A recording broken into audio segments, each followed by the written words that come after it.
L'artiste malien Sidiki Diabaté prépare activement ses 2 concerts prévus à Abidjan ce vendredi 14 mai et demain samedi 15 mai. En Grèce, le retour à la vie normale après un confinement de 7 mois suscite la joie chez les touristes. Bonsoir, merci de suivre le 19h sur RTI 2. L'artiste musicien Sidiki Diabaté livre un concert ce soir à la salle des fêtes de l'Hôtel Ivoire. Un concert VIP dont l'objectif est de dire merci à la Côte d'Ivoire et à l'ensemble des Ivoiriens. Outre l'Hôtel Ivoire, l'artiste sera également en prestation demain sur l'esplanade du Palais de la Culture pour un 2e concert. Notre reporter Alassane Drabo est allé vérifier comment se préparent ces 2 rendez-vous. Dans la salle des fêtes de l'Hôtel Ivoire, musiciens et techniciens opèrent les derniers réglages avant le concert de ce soir. C'est ici que se produira l'acte 1 du remerciement show de concert de l'artiste musicien Sidiki Diabaté en guise d'expression de sa gratitude aux Ivoiriens. L'artiste tient à saluer ses fans ivoiriens qui l'ont soutenu durant les dernières épreuves qu'il a traversées. Ces musiciens viennent de finir la balance. On demande aux fans d'être présents ce soir, ça va tenter de dire. Ouais, bon ça c'était la balance, voilà, la balance était super avec le père même Sidiki Diabaté. Vraiment on promet un grand live pour ce soir. Au Palais de la Culture d'Abidjan, l'on se prépare pour la 2e phase du remerciement show, un autre concert qu'offrira le prince de la Kora ce samedi 15 mai à tous ses fans. Fils du célèbre Toumani Diabaté, Sidiki est présenté comme l'une des plus belles voix de la musique africaine. L'Afrique aux couleurs de la diversité, c'est tout le sens du concours Miss Nzassa, un concours de beauté qui se veut le porte-flambeau d'une beauté aux origines africaines. Un retour aux sources à travers la mise en exergue du riche patrimoine culturel africain. La 7e édition du concours a été lancée samedi dernier au Palais de la Culture d'Abidjan. C'est reparti avec Alassane Drabo. Le comité d'organisation du concours de beauté Miss Nzassa lance officiellement la 7e édition, en présence d'anciennes lauréates du concours, mais aussi de jeunes filles qui souhaitent décrocher la couronne de ce concours, qui prône la diversité culturelle. La présidente du comité d'organisation en a donné les grandes orientations. On a 8 présélections, on a le concours culinaire. On a aussi l'innovation de cette année qui est de récompenser le meilleur journaliste reporter grâce à notre partenariat avec Luge aussi. Et notre Miss Cordon Bleu, celle qui va remporter le concours culinaire, aura un grand prix. La 7e édition du concours Miss Nzassa est placée sous la thématique de l'entrepreneuriat des femmes et le digital et a pour but d'inciter les jeunes filles à l'entrepreneuriat. Les organisateurs promettent un magasin tout équipé à la gagnante de l'édition 2021. Toutes ces personnes qui seront présélectionnées ou bien le trio gagnant pourront faire un séjour dans notre complexe hôtelier et en plus faire une visite touristique à les différents cadres que Grand Laou offre. Miss Nzassa vise à inciter les jeunes filles à s'imprégner davantage de leur culture en communiant avec leurs racines. Nous changeons de registre. La Bibliothèque nationale est en passe de démocratiser le livre en Côte d'Ivoire. Elle a initié la semaine dernière une rencontre de formation à la numérisation digitale. Ses agents ont été mieux outillés en la matière en présence de plusieurs partenaires, dont l'ambassade de France. Anicette Conan, Clément Boukou.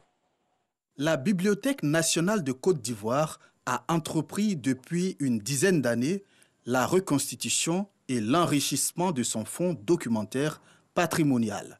Elle a également amorcé la modernisation de la gestion de ses collectes, à savoir la numérisation des livres.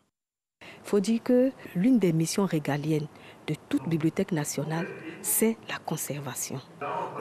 En vue de leur numérisation et surtout de leur accès aux générations futures.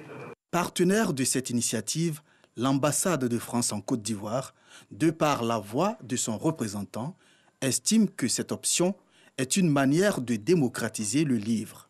Cet objectif global de coopération entre nos 2 pays, entre 2 institutions importantes de bibliothèques francophones, et puis numériser les collections, c'est important parce que ça permet d'une part de les conserver mieux, de manière pérenne, voire de les sauvegarder parfois, et puis ça permet aussi de les rendre accessibles au plus grand nombre. Un projet salué par les agents de la Bibliothèque nationale. En tant que conservateur, cela nous aide parce que on a des publics qui viennent souvent, qui ont besoin des livres sur le réseau francophone et sur notre réseau numérique qui est Aquaba.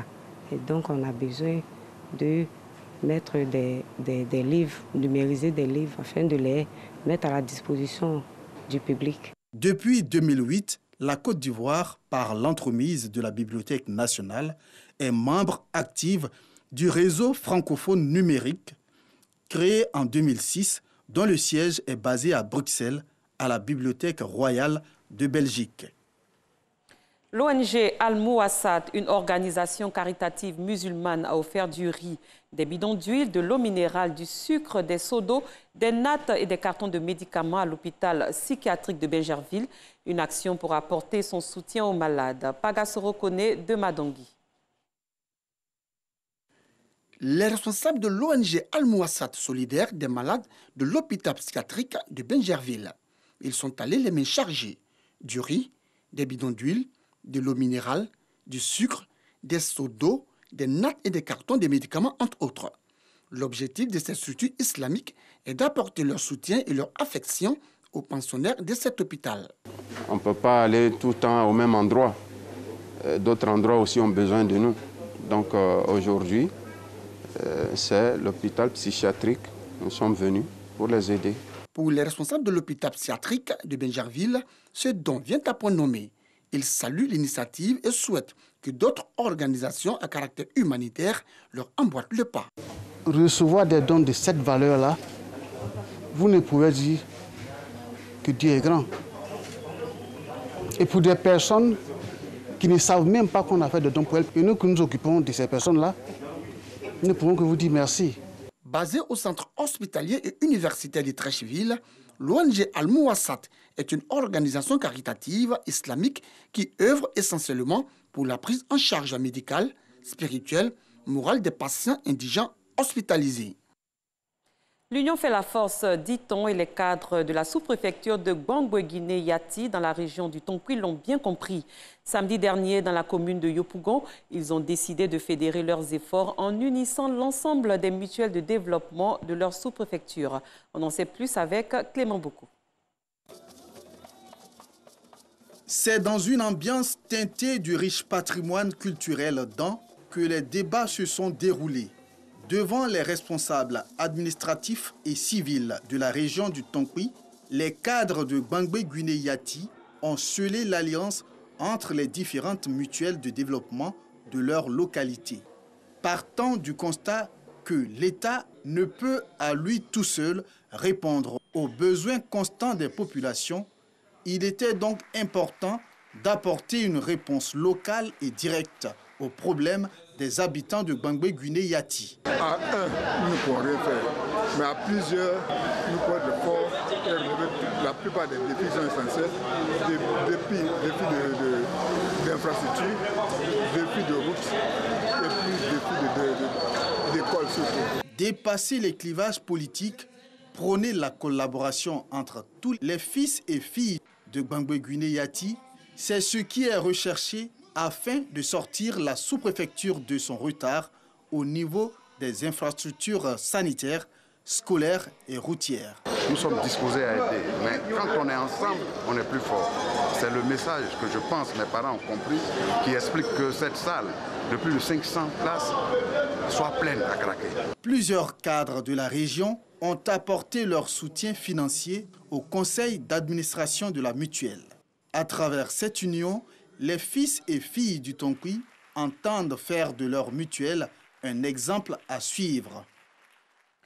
Les cadres de Botro, au centre du pays, ont initié une journée de reconnaissance et d'excellence. Elle était marquée par des activités sportives, culturelles et sociales. Benson Pierre Aka, Samuel Metch. C'était la fête vendredi à Botro à la faveur de la journée d'excellence et de reconnaissance organisée au terrain municipal.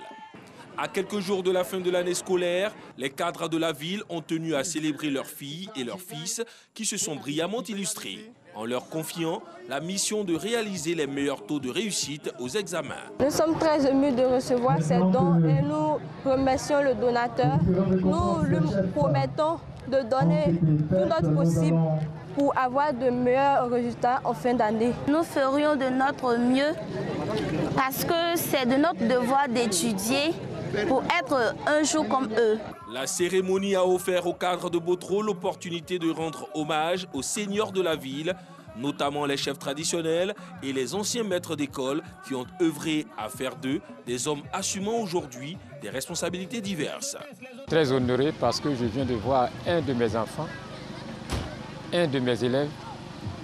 J'ai enseigné, un enfant que j'ai enseigné et il a réussi. C'est une fierté pour moi. Nous avons pris acte, connaissance des besoins réels d'ici et de concert avec les amis. On va essayer encore de nous réorganiser et de donner satisfaction aux différentes préoccupations de formation et surtout d'améliorer les conditions de travail de nos enseignants et d'apprentissage de nos enfants. Après la remise des pots de peinture pour la restauration des murs de l'EPP à Wagnou, un cross populaire a mis fin à cette rencontre familiale. Les coureurs ont arpenté dans la bonne humeur les rues de Botro comme des chevaux, avançant à un beau trot. À l'étranger, un jeu vidéo baptisé Échappe a été mis au point par une équipe des hôpitaux universitaires de Genève en Suisse. Le jeu vidéo a été baptisé Échappe au Covid. Il a été mis en place pour aider les soignants à mieux se former et pratiquer les bons gestes face à la maladie. Nous y reviendrons dans nos prochaines éditions. C'est merveilleux ici, c'est le retour à la vie normale. Les touristes européens profitent des plages de Crète alors que la Grèce lance sa saison touristique et lève un confinement de 7 mois. Anicette Conan, Joël Gossi. Ouverture de la saison touristique pour la plus grande joie des vacanciers.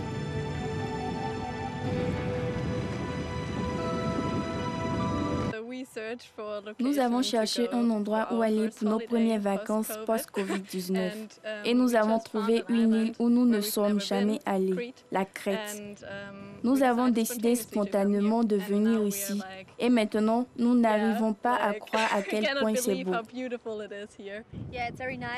C'est très bien que nous ayons la possibilité de voyager à nouveau. En Grèce, on a l'impression de revenir à la vie normale d'avant la Covid. Les restaurants sont ouverts, on peut aller à la plage, on peut profiter du beau temps, on peut même faire un peu de shopping dans de nombreuses villes de la Grèce. C'est très agréable de pouvoir sortir à nouveau. Confinée depuis 7 mois, la Grèce a levé du jour au lendemain toutes les restrictions. Pour voyager, il suffit d'être vacciné ou de présenter un test de négatif.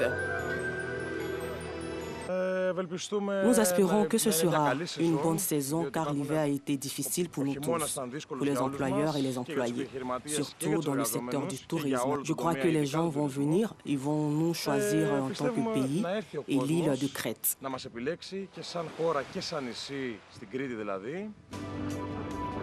Le pays enregistre encore 2000 contaminations par jour et les hôpitaux demeurent sous tension. Cette édition est à son terme. Merci de votre fidélité. Très bonne soirée. À très bientôt.